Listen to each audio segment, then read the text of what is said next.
नमस्कार दोस्तों, मैं नीरज स्वागत करता हूं आपका डीएनडी क्लासेस में। और इस वीडियो में क्वेश्चन नंबर 14 अपन लेके आ गए हैं। टीएस ग्रेवाल अपना जो सबसे लेटेस्ट एडिशन है वो लेटेस्ट एडिशन का अपन क्वेश्चन नंबर 14 यहाँ पर कर रहे हैं। चैप्टर नंबर फर्स्ट चल रहा है, टॉपिक है आपका पार्टनरशिप, क्लास 12 टीएस ग्रेवाल। तो मेरे दोस्तों यहाँ पर देखो क्या बोल रहा है। विनोद और मोहन दो पार्टनर है, एक विनोद है और एक मोहन है। Are partner, Vinod capital is 1,00,000 rupees और मोहन कैपिटल इज 60,000 रुपीज़। दोनों की कैपिटल दे रखी है। Interest on capital is payable है 6% पर एनम। यहाँ पर इंटरेस्ट ऑन कैपिटल हमारे को देनी है 6% पर एनम के हिसाब से, अच्छी बात है। और इंटरेस्ट ऑन सैलरी तो दोनों को मिलेगी, मतलब इंटरेस्ट ऑन कैपिटल तो दोनों को मिलेगा, विनोद को भी मिलेगा और मोहन को भी मिलेगा। पर यहाँ पर विनोद को एक और चीज़ मिल रही है एक्स्ट्रा, और वो क्या मिल रही है? सैलरी मिल रही है। कितनी सैलरी मिल रही है? 3,000 रुपीज़ पर मंथ। और ये किसको मिल रही है? सिर्फ और सिर्फ विनोद को मिल रही है। तो 3,000 रुपीज़ पर मंथ मिल रही है। चलो आगे देखो, net profit for the year is 80,000 rupees. आपको नेट प्रॉफिट दे रखा है 80,000 रुपीज़ का, बहुत ही ज़्यादा अच्छी बात है। क्या बनाने की बोल रहा है? Prepare profit and loss appropriation account बोल रहा है। Profit and loss appropriation account बना के बता दो भैया, बता दो क्या दिक्कत है, क्या परेशानी है। देखो P and L appropriation account का परफॉर्मा बड़ा ही सिंपल है, और P and L appropriation account भी बेचारा बहुत ही ज़्यादा सिंपल है। देखो P and L appropriation account में ना कुछ फिक्स चीज़ें हैं, बस वही आती है, उसके सिवा कुछ नहीं आता। पार्टनर से रिलेटेड चीज़ आएगी बस, इसके अलावा किसी भी चीज़ से रिलेटेड कोई आइटम नहीं आएगा। और इसमें तो गिनती के आइटम है। अभी जब अपन बड़ा क्वेश्चन करेंगे ना आगे, मतलब जो लिस्ट में लेंदी क्वेश्चन आएंगे उसमें मैं आपको बताऊंगा, ठीक है। यहाँ पर मैं आपको थोड़ा शॉर्ट में हल्का फुल्का बता दूंगा। पर्टिकुलर अमाउंट, और ये हो गया आपका पर्टिकुलर अमाउंट। ऊपर लिख दो profit and loss appropriation account for the year 31 मार्च, जो भी ईयर है वो डाल दिया, ठीक है। मेरे दोस्तों डेट का कोई कॉलम नहीं होता क्योंकि अपन ने डेट ऊपर ही डाल दी। सबसे पहले P and L appropriation account में क्या करना है, जो भी आपको नेट प्रॉफिट दे रखा होता है ना, उसको आपको किस तरफ लिखना है? देखो ये डेबिट साइड हो गई, ये आपकी हो जाएगी क्रेडिट साइड। उसको आपको लिखना है क्रेडिट साइड में। क्रेडिट साइड में क्यों लिख रहे हैं? क्योंकि देखो जब आप पी एंड एल अकाउंट बनाते हो ना, प्रॉफिट एंड लॉस अकाउंट बनाते हो, आपने पढ़ा है 11th क्लास में प्रॉफिट एंड लॉस अकाउंट, उसमें जो नेट प्रॉफिट निकलता है वो किस तरफ निकलता है? इधर, इधर निकलता है डेबिट साइड में नेट प्रॉफिट। और नेट लॉस किधर निकलता है? इधर निकलता है। तो जब आप नेट प्रॉफिट आपका निकला उसको किसी और अकाउंट में ट्रांसफर करोगे ना, तो आप ऐसे क्रॉस में ट्रांसफर करोगे, है ना। तो अगर नेट प्रॉफिट है तो उसको आप जिस अकाउंट में भी ट्रांसफर करोगे उसके क्रेडिट साइड लिखोगे। और अगर नेट लॉस है तो नेट लॉस को ट्रांसफर करोगे तो जिस भी अकाउंट में ट्रांसफर करोगे उसके किस तरफ लिखोगे? डेबिट की साइड में लिखोगे। तो वही है, यहाँ पर अपन को नेट प्रॉफिट दे रखा है, इसका मतलब ये दे रखा है, तो ये ट्रांसफर होकर किधर आ जाएगा? इधर आ जाएगा। क्या लिखेंगे? By profit and loss account, क्योंकि ये प्रॉफिट एंड लॉस अकाउंट से अपन ने उतारा है।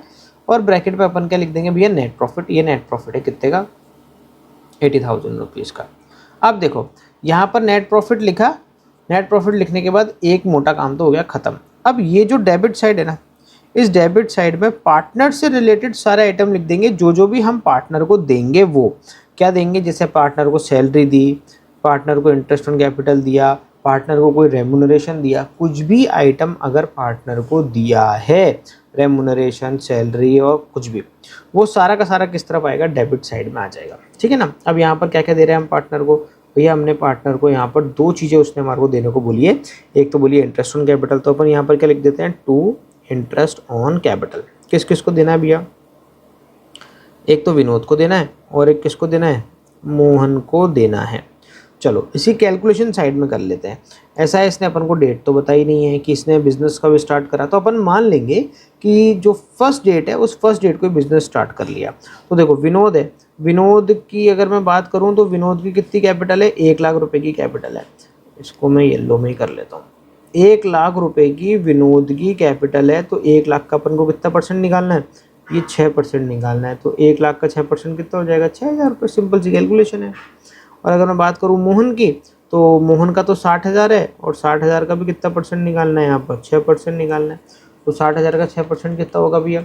60,000 का 6% हो जाएगा आपका 3,600 रुपये। तो भैया दोनों की अपन ने जो निकाली वो यहाँ लिख देंगे। देखो विनोद की अपन ने कितनी निकाली 6,000 रुपये, इसकी कितनी निकाली अपन ने 3,600 रुपये। तो टोटल इंटरेस्ट ऑन कैपिटल कितनी हो गई भैया 9,600 रुपये की इंटरेस्ट ऑन कैपिटल यहाँ पर निकल के आ गई। अब आगे बढ़ते हैं फटाफट से, अपन को विनोद को सैलरी देनी है तो अपन क्या लिख देते हैं टू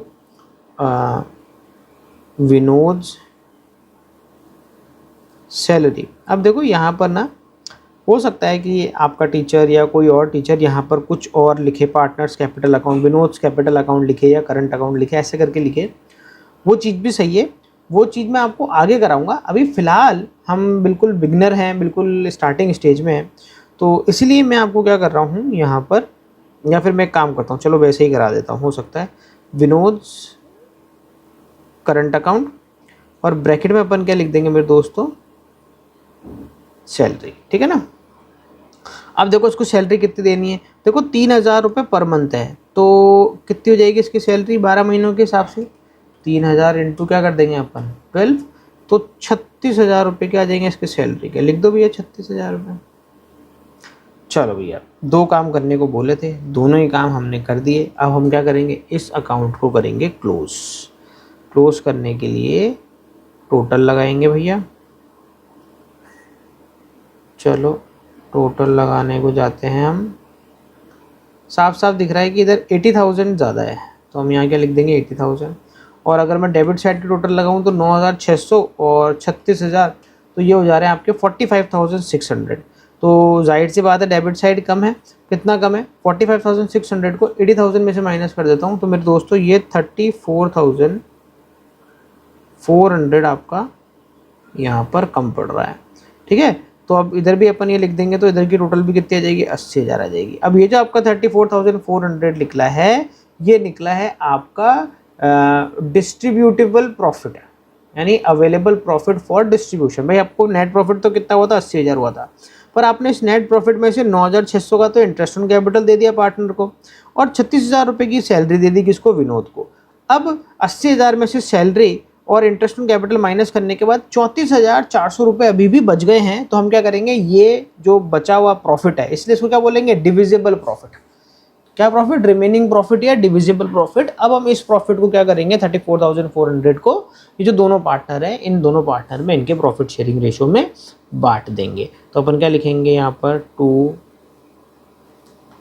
पार्टनर्स कैपिटल और ऑब्लिक करके लिख देना करंट अकाउंट, ठीक है ना। अब अगर मैं यहाँ ऐसे करके लिखूंगा ना मेरे दोस्तों तो जगह नहीं बचेगी मेरे को। एक काम करता हूँ, थोड़ा सा ना इसको बड़ा कर देता हूँ, जिससे अपन को हो जाएगी आसानी लिखने में।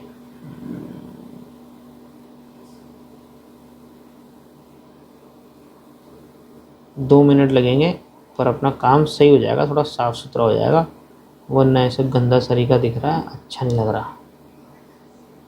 हाँ होना चाहिए सही। इधर भी लगाओ टोटल और इधर भी लगाओ टोटल, वही 80,000 और वही यहाँ पर 80,000, ठीक है। ये जो आया था इसको भी अपन थोड़ा सा नीचे लिख देते हैं 34,400। नीचे क्यों लिख रहा हूँ वही बता देता हूँ। नीचे इसलिए दोस्तों क्योंकि ये जो 34,400 है ना, ये अपने दोनों पार्टनर्स में बटेंगे। तो अपन ने क्या लिख दिया, पार्टनर्स कैपिटल और करंट अकाउंट, और यहाँ पर अपन लिख देंगे दोनों पार्टनरों के नाम। कौन है भैया, एक तो है विनोद और एक है क्या मोहन। तो 34,400, इनका प्रॉफिट शेयरिंग रेशियो क्या है, कोई दिया है प्रॉफिट शेयरिंग रेशियो, नहीं कोई प्रॉफिट शेयरिंग रेशियो नहीं दिया है, तो इक्वल हो जाएगा।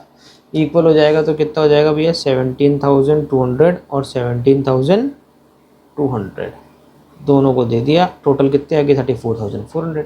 अगर मैंने कैसे बांटा आपको नहीं पता तो देखो ऐसे, देखो विनोद को कैसे मिलेगा, टोटल प्रॉफिट कितना है 34,400 इनटू, अब विनोद और मोहन कोई प्रॉफिट शेयरिंग रेशियो नहीं दे रखा, तो 1:1 प्रॉफिट शेयरिंग रेशियो है, ठीक है।